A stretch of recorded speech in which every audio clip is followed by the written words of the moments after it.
গত 15.5 বছর ধরে বাংলাদেশে যারা অবৈধভাবে অবৈধ ভোটের মাধ্যমে ক্ষমতা দখল করেছিল সেই সময়ও কিন্তু নারী নির্যাতনের ঘটনা এর থেকে বেশি ঘটেছিল।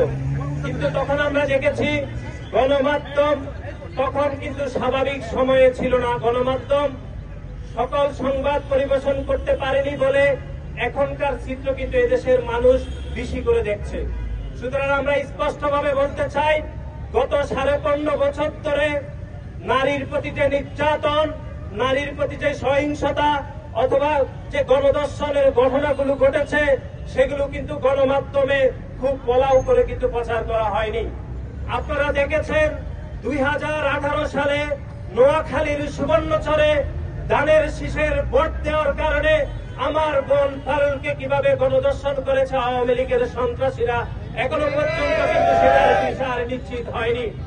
আমরা ভুলে যাইনি সিলেটের এমসি কলেজে স্বামীকে বেঁধে রেখে ছাত্রলীগের সন্ত্রাসীরা কিভাবে আমার বোনকে গণধর্ষণ করেছে সেটাই কিন্তু এখনো পর্যন্ত বিচার নিশ্চিত করা যায়নি। আমরা যে দেখেছি জাহাঙ্গীরনগর বিশ্ববিদ্যালয়ে বন্ধুকে বেঁধে রেখে কিভাবে ছাত্রলীগের সন্ত্রাসীরা তার বান্ধবীকে উপযুক্ত পরিদর্শন করেছে সেটিরও বিচার কিন্তু এখনো পর্যন্ত বাংলার জমিনে হয়নি। 5 আগস্ট ছাত্র জনতার গণ অভ্যুত্থান পরবর্তী সময়ে গণমাধ্যম স্বাধীনভাবে কাজ করছে। এখনো পর্যন্ত যে সকল ঘটনা ঘটছে সেগুলো আমরা জানতে পারছি বলে এখন আমাদের কাছে মনে হচ্ছে যে এখন ঘটনা কিন্তু বেশি ঘটছে, সেরকম কিন্তু ঘটনা নয়। সুতরাং এই অন্তর্বর্তীকালীন সরকার আমাদের মনে হচ্ছে পৃথিবীর সবথেকে দুর্বল সরকার। এই অন্তর্বর্তীকালীন সরকারকে এদেশের সকল মানুষ সমর্থন দেওয়ার পরেও তারা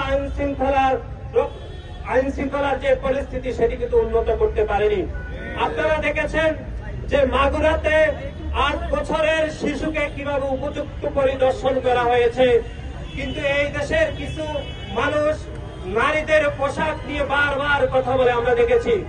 নারীদের পোশাকে যদি সমস্যা হতো তাহলে কিভাবে আমার 8 বছরের বোন গণধর্ষণের শিকার হয় সেটি বাংলাদেশ জাতীয়তাবাদী ছাত্রদল প্রশ্ন রাখতে চাই। এবং একই সাথে বাংলাদেশে গত 15.5 বছর ধরে যে বিচারহীনতার সংস্কৃতি তৈরি হয়েছে সেজন্য গত 7.5 মাস অথবা 8 মাস ধরে নারীর প্রতি যে সহিংসতা অথবা নারীর প্রতি যে নির্যাতন সেগুলো কিন্তু ক্রমান্বয়ে আস্তে আস্তে বৃদ্ধি পাচ্ছে।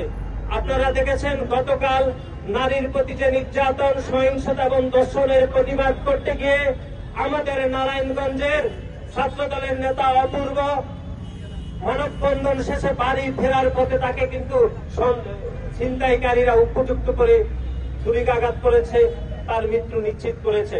এখনো পর্যন্ত কোন সন্ত্রাসীরা এখনো পর্যন্ত গ্রেফতার হয়নি। আমরা আজকের এই মানববন্ধন থেকে নারায়ণগঞ্জের অপূর্বের যে হত্যাকাণ্ড হয়েছে তার বিচার দাবি করছি। এবং আপনারা দেখেছেন গত কয়েকদিন আগে নারীর প্রতি যে সহিংসতা হয়েছে, তার যে সহিংসতা করেছে তাকে কিন্তু পুলিশ গ্রেফতার করেছিল। কিন্তু আমরা দেখেছি ঢাকা বিশ্ববিদ্যালয়ের ছাত্র শিবিরের সভাপতি সে দর্শক বা নারী নিপীড়নকারীকে তদবির করে কিন্তু থানা থেকে তাকে ছাড়িয়ে নিয়েছিল।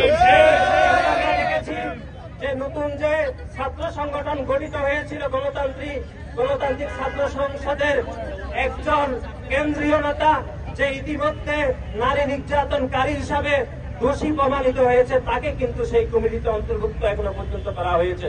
সুতরাং সার্বিকভাবে এই অন্তর্বর্তীকালীন সরকারের যে স্টেক হোল্ডার এবং যে 2-1 গুপ্ত সংগঠনের নেতারা যারা এখনো নারী নিপীড়নের পক্ষে তদবির করছে তাদের বিষয়ে কিন্তু অন্তর্বর্তীকালীন সরকারের অত্যন্ত সতর্ক ব্যবস্থা গ্রহণ করা উচিত বলে আমরা মনে করছি।